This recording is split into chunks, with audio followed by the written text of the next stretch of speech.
Azərbaycan komandasının üzvləridir və bu da onu göstərir ki, onlar ilk mərhələ yarışlarında rəqiblərinə, xarici ölkələrin nümayəndələrinə qalib gəliblər və öz üstünlüklərini bir daha təsdiq ediblər. İndi qadınlar arasında 3-cü yer uğrunda görüşdə Könül Nəzərova və Mərurət Hakimqızı qarşılaşırlar. Könül Nəzərova qırmızı led bağlayıb, yaşıl kəmər, Mərurət Hakimqızı qəhvəyi kəmərlər döyüşür. Bu döyüş də bir qədər əvvəl keçirilən mübarizəni xatırladır. Xuraman Yusifova ilə Könül Mərurət Hakimqızı arasında döyüş.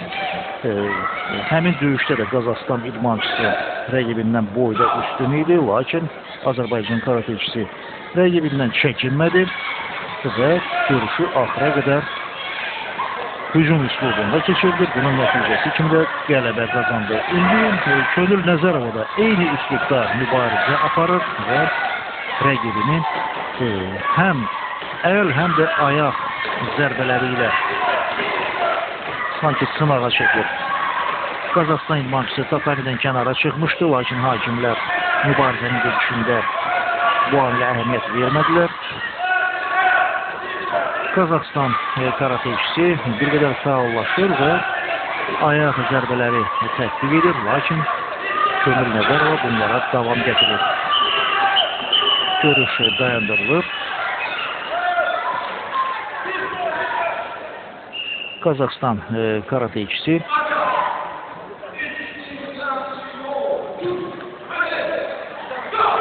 müəyyən bir üstünlük qazanır. Nəyə görə?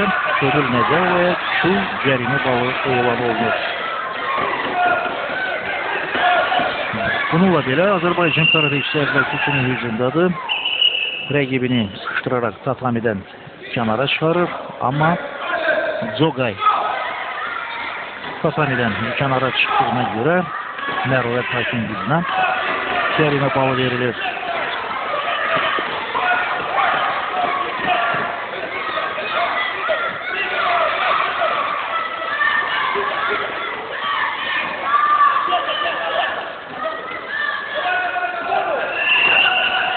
Yenə də görüş dayandırılır. Bu dəfə də Qazaxıstan karateçisi tatamidən kənara çıxmışdı və hakim Zogay deyən onun diqqətini bu amilə cəlb edir. Zogay Yapon dilində bu idmançının tatamidən kənara çıxmasını göstərən, yəni orada işarə vuran bir komandadır. Bu yarışlarda da bütün komandalar, hakimin bütün əmrləri Japon dilində verilir.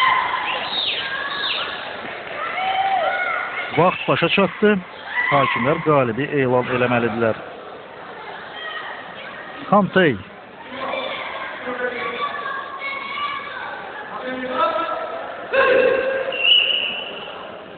Hakimlərdən yalnız biri Azərbaycan idmançısının qələbəsini elan edir.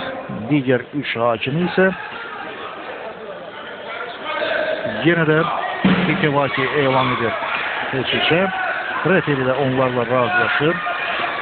Könül Nəzərovanın görünür üstünlüyü hakimləri o qədər də inandırmadı və nəhayət indi Azərbaycan idmançısının növbəti cəhdindən sonra hakimlərin 4'ü də Könül Nəzərovanın qalib gəldiyini bildirirlər. Mərurət Hakimqızı Azərbaycan karateçisinin bu hücumları qarşısında davam gətirə bilmir və nədənsə hakimlər İFON əvəzinə Vazari balı verirlər. Bu açıq-aşkar İFON idi. Görünür ki, Hakimqızı mübarizəni davam etdirmək iqtirarında deyil və tam qələbə qazanılır. Azərbaycan idmançısı Könül Nəzərova ilə əl zərbələri Tevaza texnikası hesabına qələbə qazanır və 3-cü yer gümüş mükafat qazanır. Beləliklə Azərbaycan komandasının hesabına daha bir mükafat yazılır. Könül Nəzərova 3-cü yeri tutur. Qazaxıstan idmançısı Mərurət Hakimqızı isə 4-cü yerlə kifayətlənir.